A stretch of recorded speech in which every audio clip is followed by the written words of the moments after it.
Good afternoon. It is like 3:42ish p.m. here in Youngstown, Ohio. This is for Joey, the one-arm modeler over at Mill Creek Fab. This is his Snap Kit group build. Today is the due date. This is the kit I started with. It's a Snap Kit. Generally, this is going to be a reveal and a kind of a review of this kit at the same time. This ain't a bad kit. It was also under the AMT moniker for a while. I think the Dream Ride series. I don't remember, but it went from Polar Lights to AMT, back to Polar Lights, I think. But anyhow, yeah, you could build it as the Heritage car if you so like. It's molded in a light blue. As a Snap Kit goes, it ain't bad, but I'm going to reveal to you the final and my thoughts on it and what I would do differently if I did it again. Well, here it is. It's done. I just went with a different color. It's not a factory color, though it is a Ford factory color. I can't remember what year. I think like a early 70s. It's called Pine Green. I wanted something a little bit different. I figure anybody that could afford one of these could afford to either have it special ordered or take it to a paint factory shop and have a factory color reshot.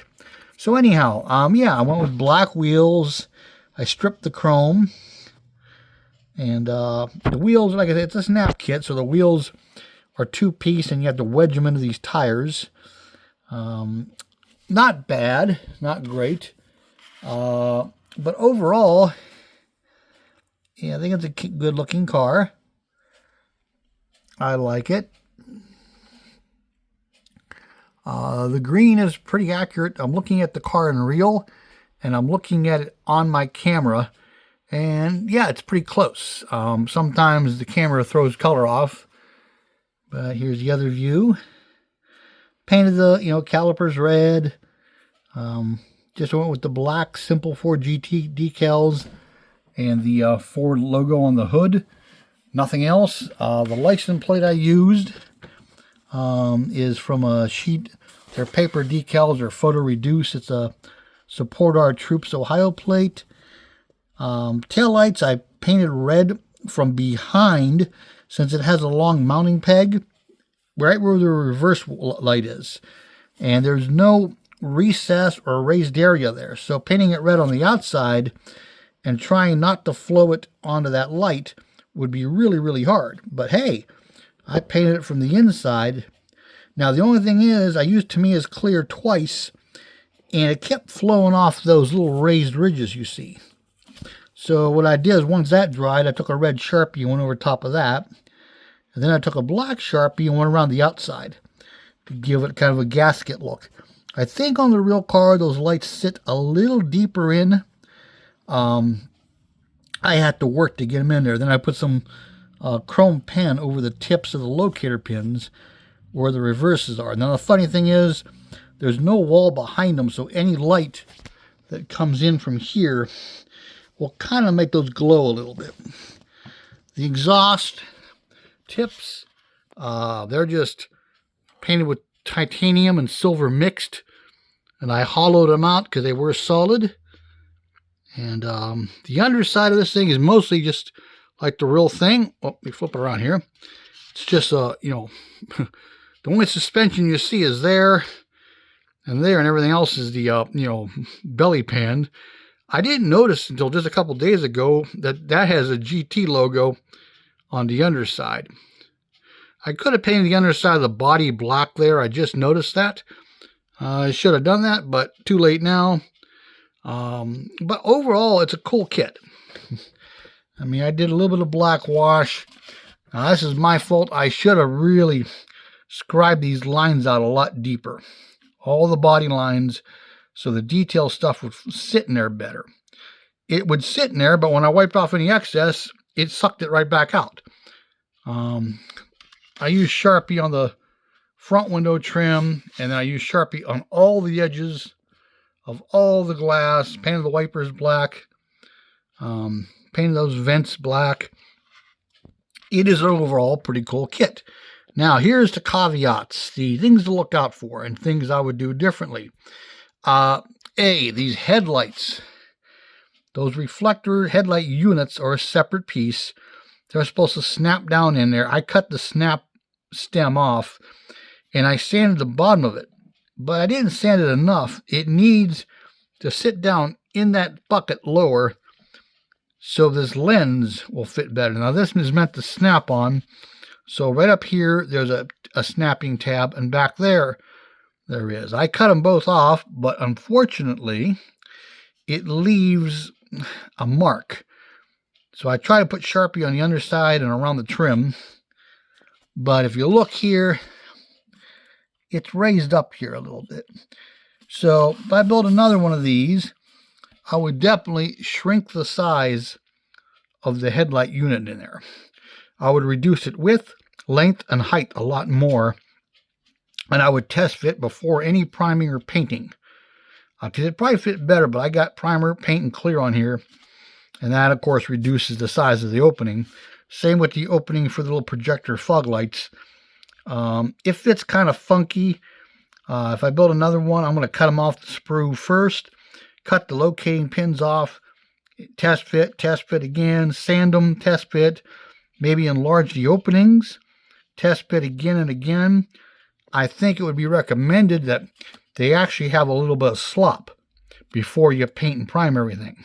Or prime and paint. This way, by the time you do the priming, painting, clearing, they should fit just right. So that's kind of my fault. I didn't test all that. Same with a lot of that. This is a snap kit. It has a lot of, squeezing it together, you think you're going to break things. So I enlarged all holes, made the pins smaller, or removed them totally in a lot of cases. Like the front end here, there's a gap. You can see a little gap there between the chassis pan and the bottom of the body. I think what I would do next time, if I ever build another one, the locating post, I think I would reduce the height of them. Make the holes even bigger and make the locating pins on the chassis a little thinner. That's basically what you got to do on this, just to make everything fit better. Like I said, on the tail lights, it took everything I had to squeeze them in. So now I'm really glad I painted them on the inside and not the outside. Otherwise, I would have put a big old fingerprint. So next time, I might take a file and make the taillight openings a little bit bigger. And maybe sand the lenses a little smaller. Then paint them up and go from there. There's just a lot of that in this kit. Almost everything you have to fit takes some trial and error. I did bare metal. The only bare metal I did really was the gas cap with a little bit of wash in the seams. And the mirrors, I could have done better. They have a giant, it's not even a sink mark. It's an actual cavity right in the middle.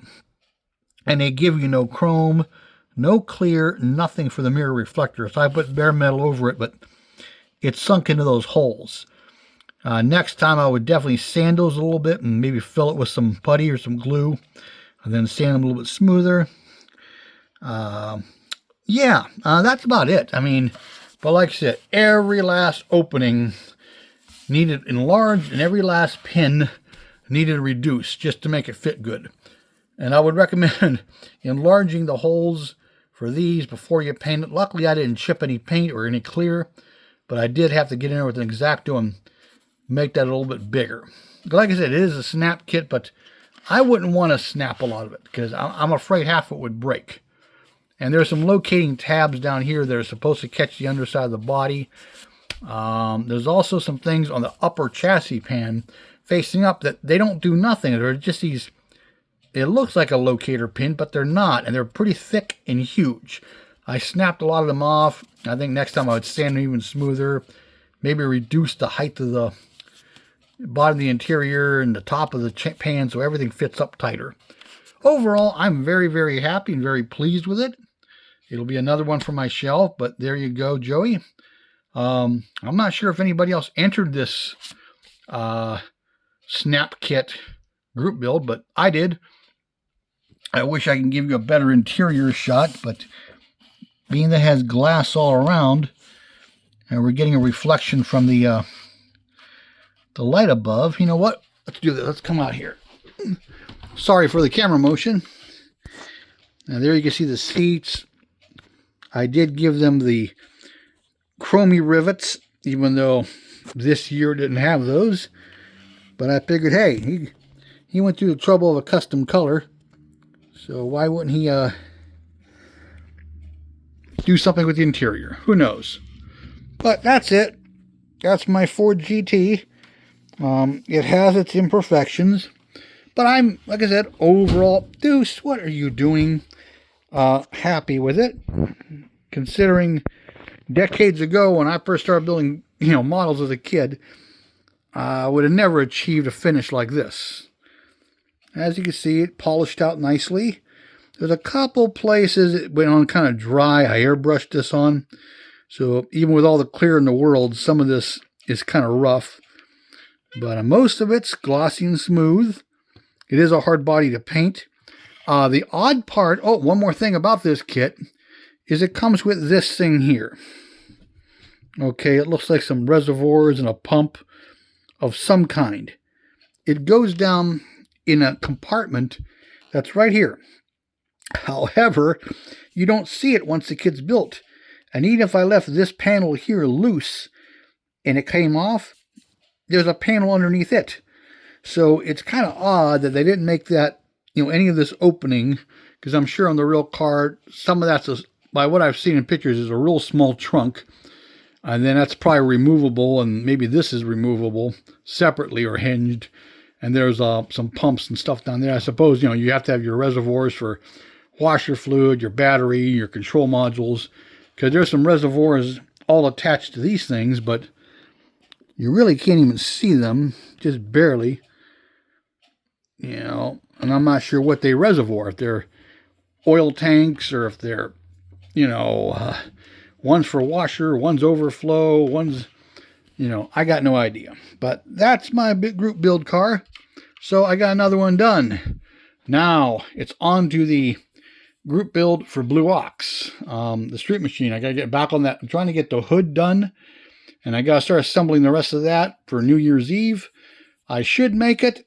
I'm probably not going to get too much done tonight because I got to go get showered up here in a bit and shaved, and I'm going to dinner with the girlfriend and my sister and her sister, my girlfriend's sister. We're going to some event at the Federal downtown Youngstown. They have some holiday event, even though Christmas is over, but New Year's is coming. So it's some kind of reservation thing. I think that looks good, though. It made it tell it's really reflective. But anyhow, yeah, it's some kind of dinner thing, and it's at 6, so I got to go pick all of them up, because they're probably going to want to drink a little, so I'll let them have a few drinks. But each people who reserve, you get like 2 hours, and you got to get out of there. And then they have the next group in. They have like groups. I think we're the second group of the day at 6. Then the next group that comes after ours is adults only. There won't be any kids. And they have, I don't know all what they do, and they have a special holiday menu and, special food on there and drinks. So we're going to go do that. And then by the time I take them home, and if we leave at 8 on the nose, I'm probably going to be home close to 9 by the time I drive to all the sides of town. And tomorrow I'm going to pick up the girlfriend's car. She's claiming it's, Deuce, quit butting my head. That it's making some smoking. She's getting a burning smell of some kind under the hood when she runs her heater. So I'm going to go see what that's about. I'm probably going to pick it up in the morning and take it out to the shop. Because in the shop I got lift, and I got lights and all my tools. So that's what I'm going to do. I'm going to go get cleaned up, and I'll probably... Deuce, quit butting my head. He's head butting my hand and making me jump all over the place. Okay, well, hey, Joe, thanks for letting me participate in this. I hope others participated too. I'm going to try to see if anybody did, but that's my Snap Kit group build. It is a cool kit. I wouldn't be put off by it being a Snap Kit. It's rather detailed. Sadly, like I said, a lot of it you never get to see, because it's a and nothing opens there. So you're building something that you can barely ever see again. And why it has because like I said, in that compartment, there's more pumps and reservoirs and stuff molded in that you don't get to see. So I'm like, why even install that? I'll just keep that for something. But, yep, that's it. But give you a couple last views of it. And I might throw some stills in at the end here. And hopefully you all like it. Like, comment, subscribe, share, whatever. Hey, appreciate it. And I'll definitely be seeing you before New Year's because I got the Street Machine group build. Then it's back to getting some other group builds done and some other just my kits done. So everybody have a good evening. Talk to you later. Bye-bye.